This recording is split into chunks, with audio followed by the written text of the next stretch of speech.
Hello students, in the last class in this chapter we have discussed about the useful microorganisms which we can use in making household products and industrial products as well as some chemicals, enzymes, etc. So in today we will discuss about the microbes which are utilized in sewage treatment. So, what is sewage? First, you have to know what is sewage.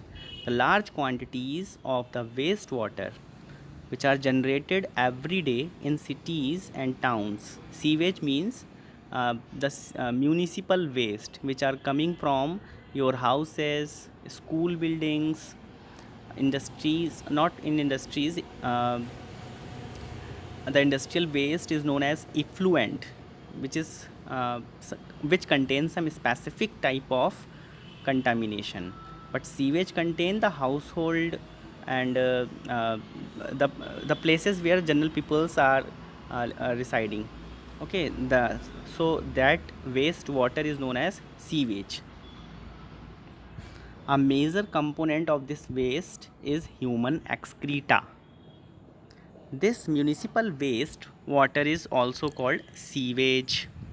It contains large amount of organic matter and microorganisms, many of which are pathogenic. This cannot be discharged into natural water bodies like the rivers and streams directly. Before disposal, hence, sewage is treated in sewage treatment plants. In short form, it is known as STP. To make less polluting, treatment of wastewater is done by heterotrophic microbes naturally present in the sewage. This treatment is carried out in two stages. First stage is primary treatment. Primary treatment is also known as physical treatment. And second stage is secondary treatment, which is also known as biological treatment. So we will first discuss about the primary treatment.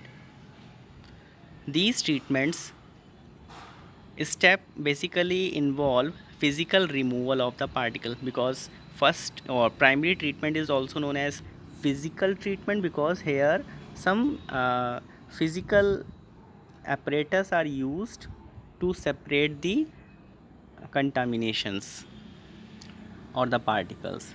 So physical particles are large or small parts, means it may be stones, pebbles, sand, etc. So from the sewage through with the help of filtration and sedimentation.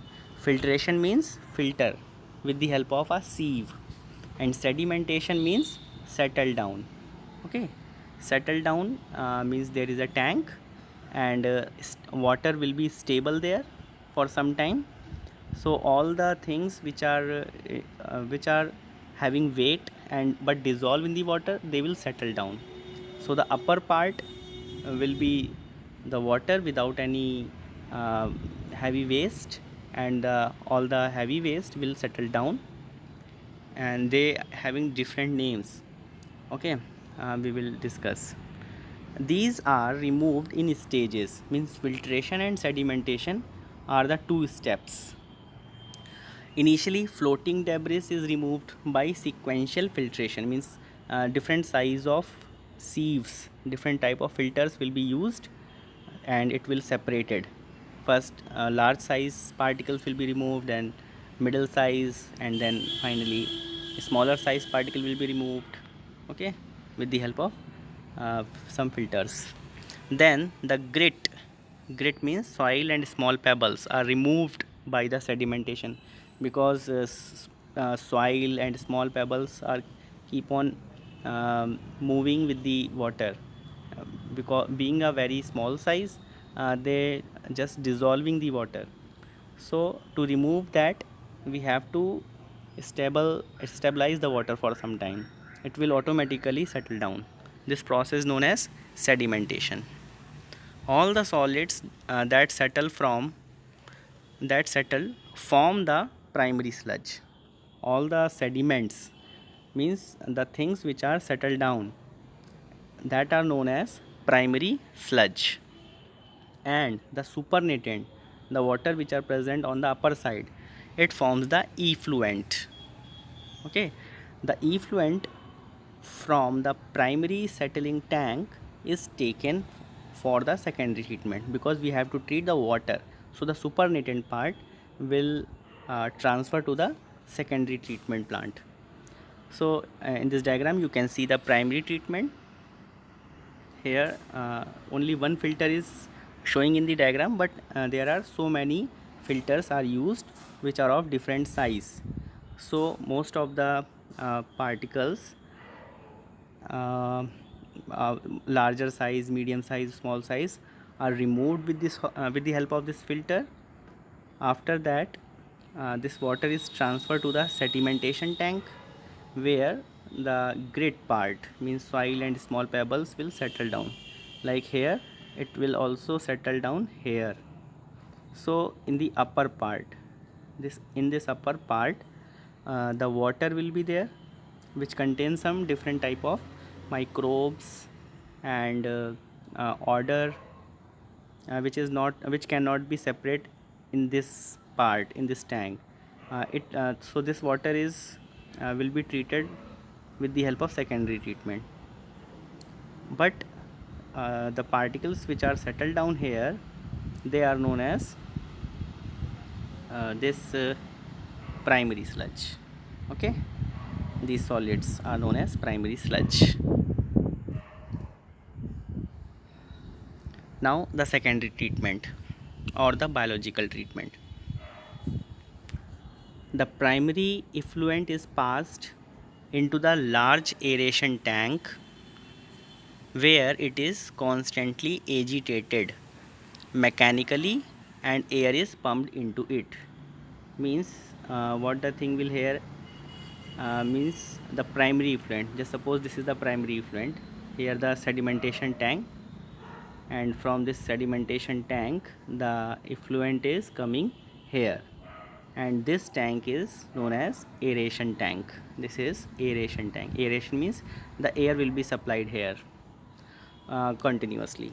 So when this effluent, means this water, when come in this tank, air will be pumped with the help of some, using some pump, maybe, or the by the other means by utilizing some fans inside the tank, we can supply the air, as well as agitation. Agitation means continuous movement of the water, circular movement, so that air which is supplied from outside the environment is mixed with it.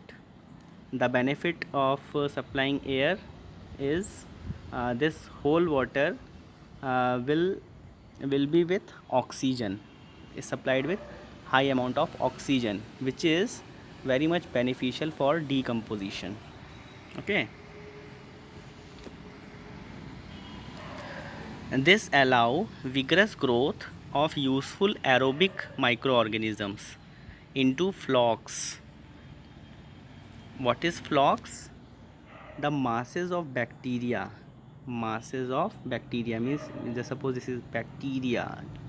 Masses means ढेर सारे bacteria, okay, associated with fungal filaments, means many fungi contain filamentous structure. So this is actually the flocks, or it forms a mesh like structure.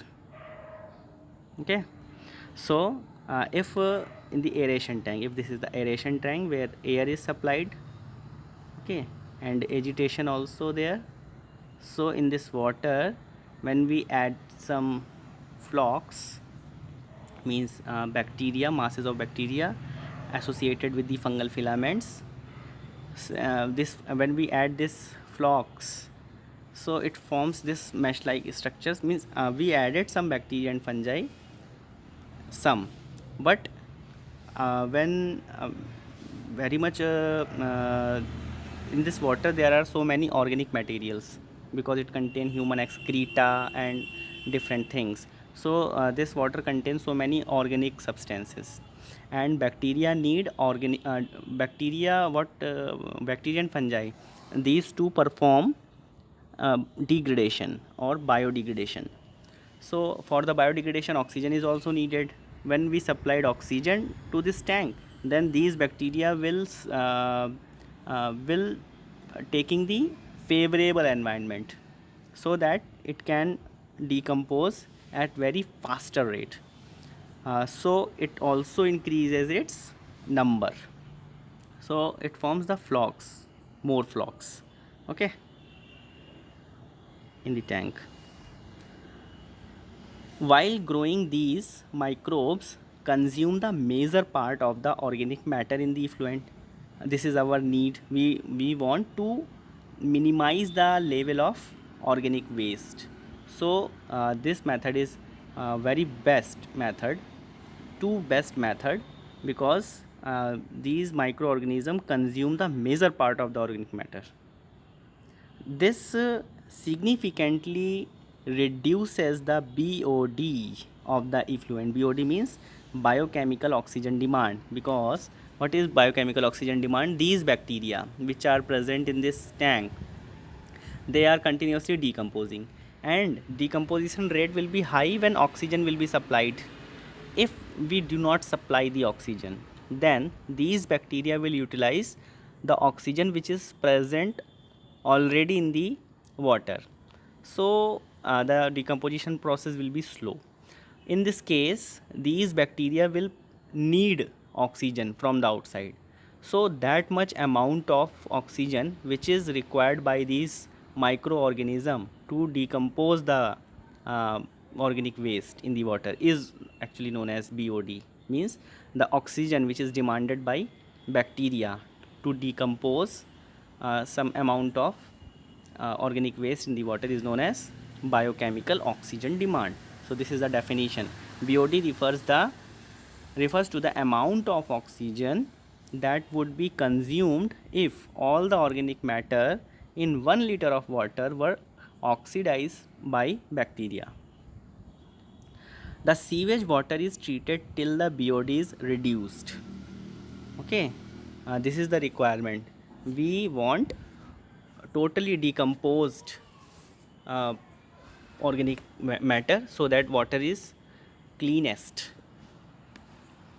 The BOD test measure the rate of uptake of oxygen by microorganism in a sample of water, and thus indirectly BODs measure the organic matter present in the water. Means BOD level we can check by some chemical means what is the BOD level. If BOD level is very high, means microorganism required much amount of oxygen, means the water is so much polluted with the organic waste. And if BOD level is less, means the demand of the bacteria for the decomposition, demand of oxygen by the bacteria for the decomposition is less. It means water is less polluted, water contain less amount of organic waste. So indirectly BOD becomes the indicator for level of waste. Means the greater the BOD of the wastewater, more water is uh, polluting potential, and if the BOD level is less, water is less polluted. Once the BOD of the sewage or the wastewater is reduced significantly, the effluent is then passed into the settling tank, where the bacterial flocks are allowed to sediment. This sediment is known as activated sludge. Understood? In this line, it is written that this is the aeration tank. When the function of this aeration tank has been finished, then this water is supplied to the next tank.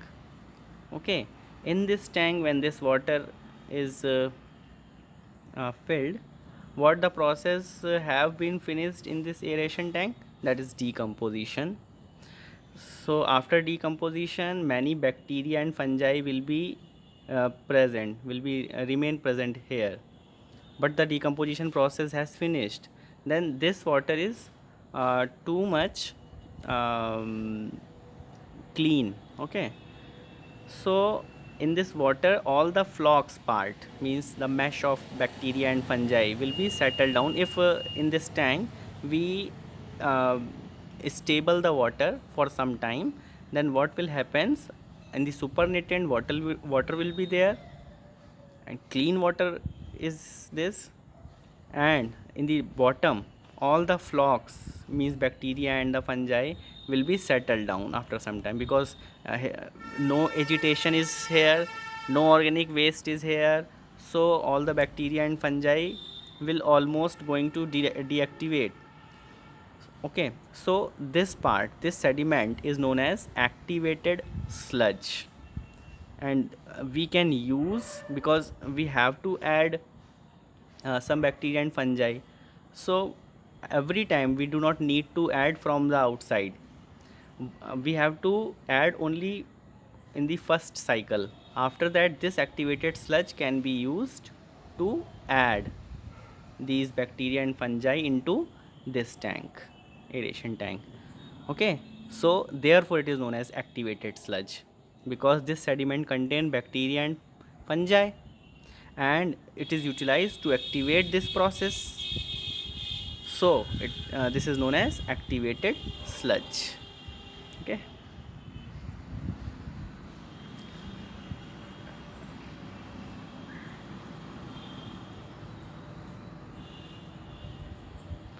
a small part of the activated sludge is pumped back into the aeration tank to serve as inoculum. Okay, inoculum means the activated sludge which is adding, we add very small amount of activated sludge.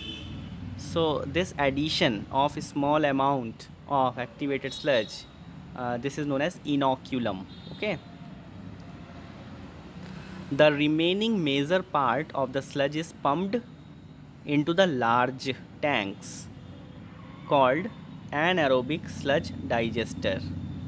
Okay, means the sediment which is present here, upper portion is the water, a small amount we have transferred to the aeration tank, and but the larger part is uh, moved to the anaerobic sludge digester. Here some anaerobic microorganisms are present, so they will digest it and convert it into manure. So it is pumped into the larger tank which is known as anaerobic sludge digester, because here some anaerobic microorganism will digest all the this part. Okay, means these bacteria and fungi.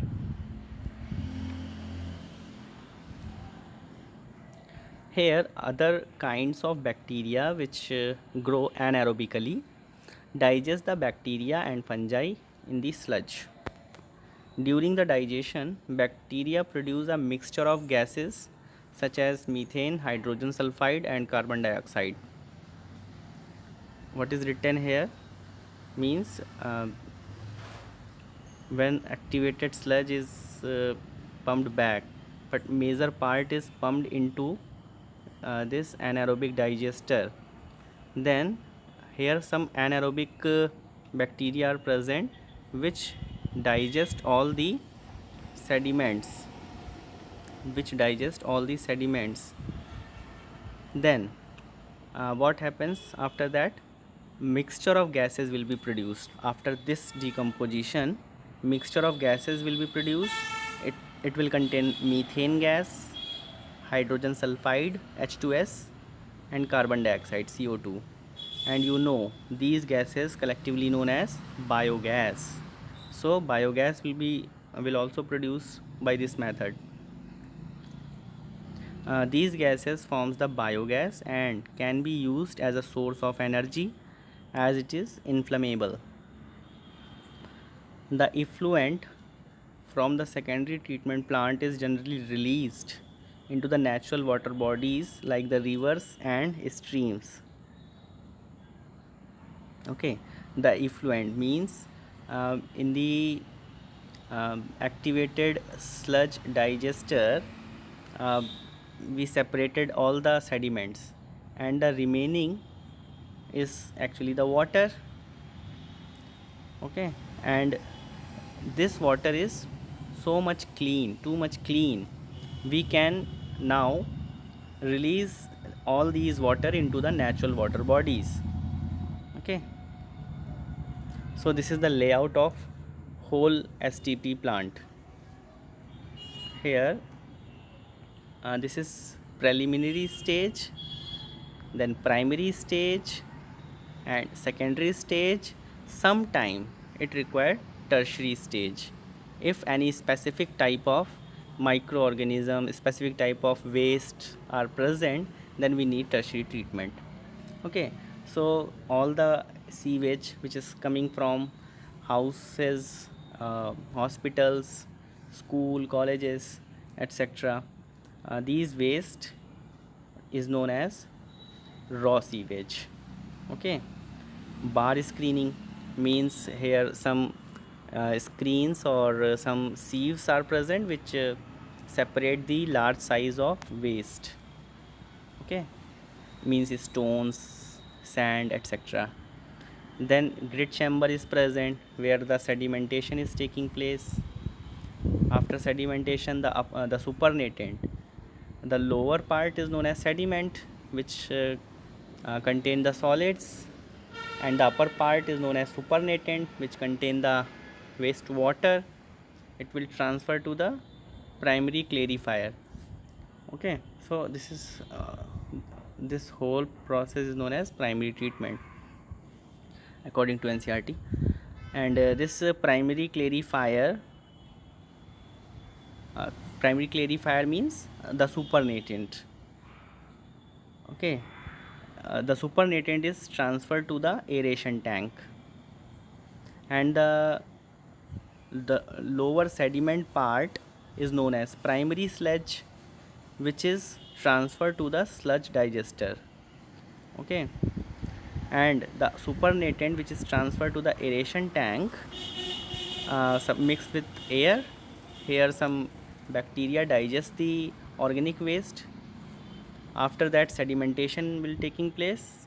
In the sedimentation part, all the flocks will settle down, and some amount of that flocks is used as activated sludge as an inoculum, and but the larger part is transferred to the sludge digester. So sludge digester contain sludge from primary as well as from secondary clarifier. Okay, and all these things are going to decompose by the anaerobic bacteria, uh, which can produce biogas as well as manure. The gases will be known as biogas, and the remaining part after the digestion can be utilized as a manure used in the field. And the supernatant here is the water which is too much clean. If it contains some specific type of microorganism, or if contains some specific type of contamination, then tertiary treatment is required.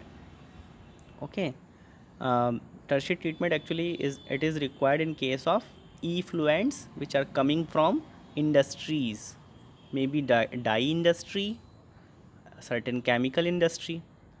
And after that, the disinfection is required because microorganisms can be killed by some specific treatment, maybe UV rays or by other chemicals like the chlorine. So this process known as disinfection. After that, we can dispose the water in natural water bodies like the river or the lake.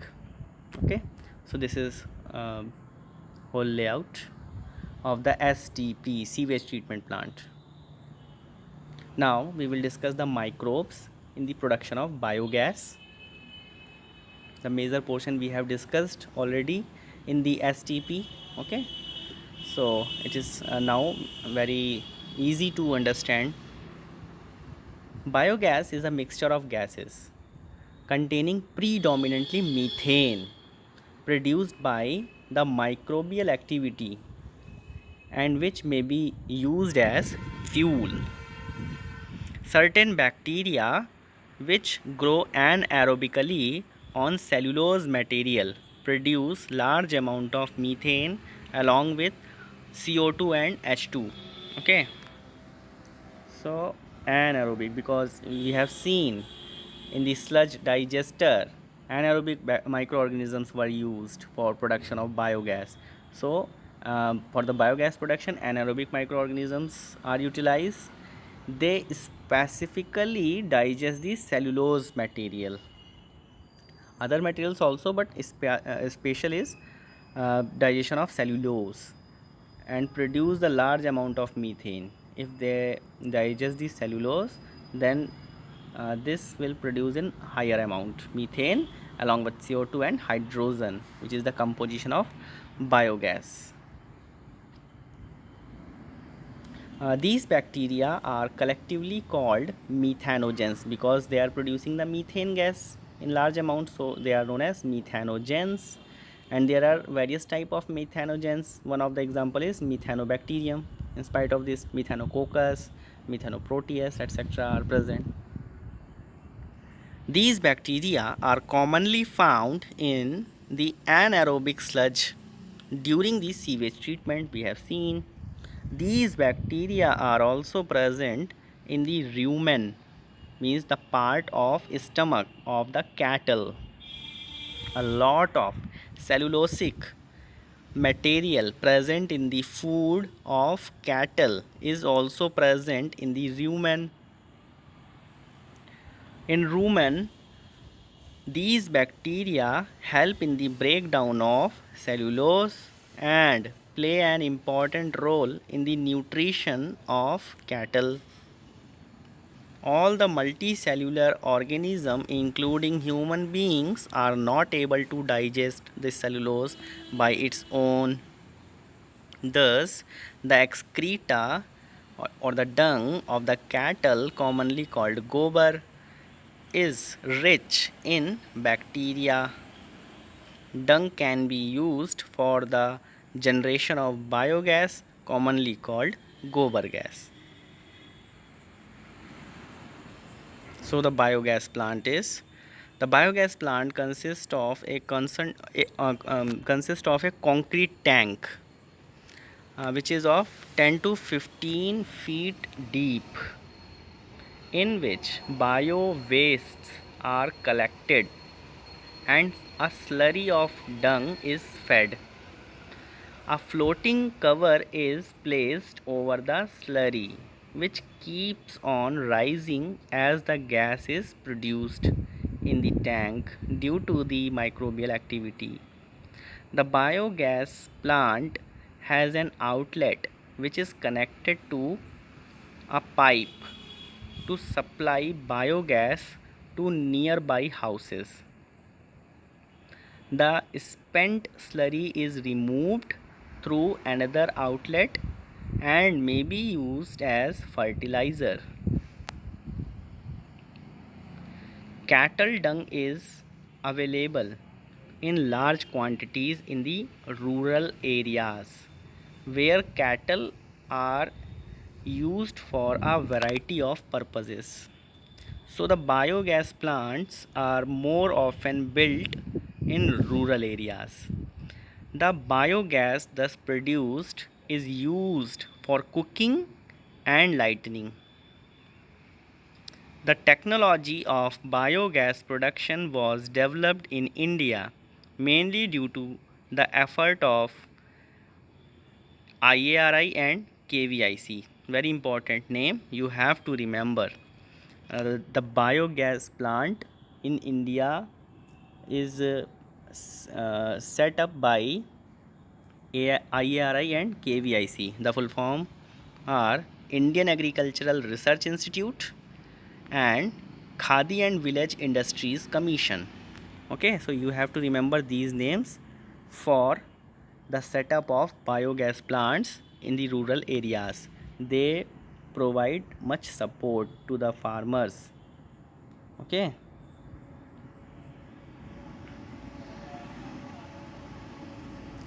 So this is the biogas plant. This is a small scale bio plant. This one is the inlet. uh, this is the soil level of soil. uh, a tank is dig here, made up of concrete 10 to 15 feet deep. One side, this is inlet. From this side you can add slurry of dung and other organic waste, maybe the plant leaves, twig, etc., which contain the ample amount of cellulose. And when it will come inside this tank, here anaerobic microorganisms are present. It will digest this cellulose and dung part. The gases which will arise here, um, known as biogas, and the remaining part, the slurry which is remain here after the digestion, it can recollect from this part. Okay, when it will completely digested, completely decomposed, then it can remove from here. It will automatically add here because the level is here, and it can removed. It can use as fertilizer or the manure. Biogas is rising here, so we can uh, join with a pipeline and supply to the houses. Okay, so this is the sample or a diagrammatic view. This one is real view. This is very small biogas plant, supply for only one house. So in this you can see that tank, the green part is the actual bioreactor, and the upper black part is the floating part. Okay, so when gases will arise, it will move upward, and a pipeline is also fitted so that the gas will can be collected and supplied to the houses, or the supplied to the uh, chulha, and utilized for the lightning also. Okay, this floating covering is necessary. Otherwise the gas can blast this setup, because if it is floating, it shows gases are producing, and it can be collected with the help of pipeline. So a controller may be there. Okay, so this is the setup of biogas. Now the microbes as biocontrol agents. So we will discuss this part in the next lecture. Thank you, class.